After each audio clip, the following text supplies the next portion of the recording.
నమస్తే friends, welcome back to Shreshta kitchen. నేను మీ రవలి. నేను రీసెంట్గా ఈ రెసిపీ ట్రై చేశాను అనమాట. ఈ స్వీట్ పొడి సేమియా అనమాట.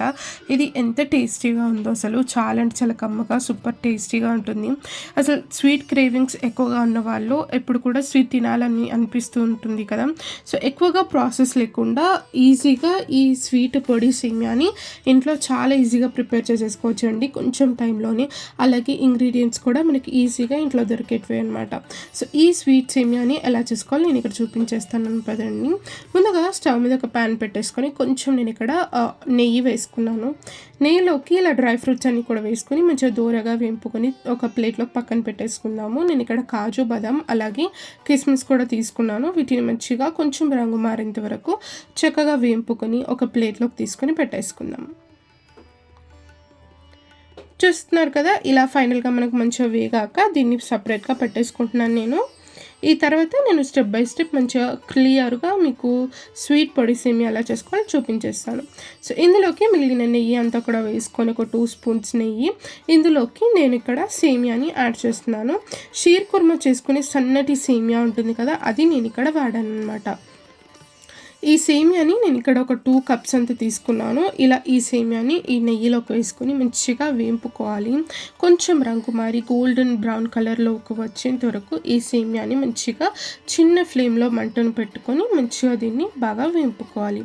ఇలా వేంపుకున్నట్లయితే మంచి టేస్ట్ కూడా వస్తుంది మనకు స్వీట్కి.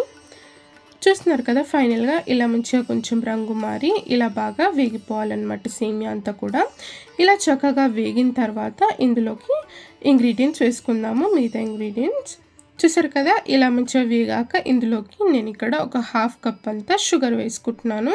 షుగర్ ఇలా మనం మీది నుండే వేయడం వల్ల మంచిగా షుగర్ కొంచెం మెల్ట్ అవుతూ సేమియాకి మంచి టెక్స్చర్ ఇస్తుంది అనమాట. కొంచెం క్యారమలైజ్ అయ్యి షుగర్ చూస్తున్నారు కదా, ఇలా షుగర్ అంతా కూడా ఒక 2-3 నిమిషాల సేపు మంచి షుగర్తో పాటు సేమియాని బాగా ఇలా మిక్స్ చేసుకోవాలి.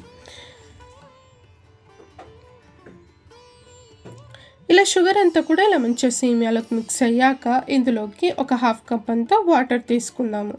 వాటర్ ఎక్కువగా వేయొద్దు, ఎక్కువగా వేస్తే ఇదంతా కూడా ముద్దలాగా అయిపోతుంది. మనకు పొడి పొడిలాగా సేమియా ఉండాలంటే కొన్ని వాటర్ వేసుకొని ఇది మనం ఇలా కలుపుకొని కుక్ చేసుకుంటే కనుక మంచిగా పొడి పొడిలాడుతూ సేమియా అనేది రెడీ అయిపోతుంది మనకు స్వీట్గా కమ్మగా. చూస్తున్నారు కదా, ఇలా వాటర్ వేసుకున్నాక కొంచెం సేపు దీన్ని ఇలా బాయిల్ చేసుకొని ఒక 1-2 మినిట్స్ సేపు దీన్ని మనము స్టవ్ ఆఫ్ చేసేసుకుందాము. ఇందులోకి కొంచెం ఇలాచీ పౌడర్ అలాగే మనం ముందుగా రోస్ట్ చేసి పెట్టుకున్న డ్రై ఫ్రూట్స్ అన్నీ కూడా వేసుకొని ఒకసారి మంచిగా కలిపేసుకొని ఇది కొంచెం ఇలా బాయిల్ అవుతూ ఉన్నప్పుడు స్టవ్ ఆఫ్ చేసేసుకుంటే సరిపోతుంది. సేమియా అంతా కూడా మిగిలిన వాటర్ అంతా కూడా పీల్ చేసుకుని మంచిగా పొడి పొడిలాడుతూ ఈ స్వీట్ అనేది రెడీ అయిపోతుంది అనమాట. చాలా అంటే చాలా ఈజీ అండి. మీకు స్వీట్ తినాలనిపించినప్పుడు, క్రీమింగ్ వచ్చినప్పుడు ఇలా అప్పటికప్పుడు మనకు స్వీట్ సేమియా ఈ పొడి సేమియా చేసుకొని తినేసేయచ్చు. చాలా యమ్మీగా ఉంటుంది. అసలు మీరు తప్పకుండా ట్రై చేయండి. మీకు ఎలా కుదిరిందో నాతో కమెంట్ సెక్షన్లో కూడా షేర్ చేసుకోవాల్సి ఉంటుంది. ఈ రెసిపీ నచ్చినట్లయితే తప్పకుండా వీడియోని లైక్ చేయండి, షేర్ చేయండి. మన ఛానల్ని సబ్స్క్రైబ్ చేసుకొని పక్కనే ఉన్న బెల్ ఐకాన్ కూడా ప్రెస్ చేయడం వల్ల నేను పెట్టే ప్రతి ఒక్క వీడియో మీకు నోటిఫికేషన్ వస్తుంది. మరిన్ని టేస్టీ రెసిపీస్ కోసం చూస్తూనే ఉండండి మన శ్రేష్ఠ కిచెన్. Thank you.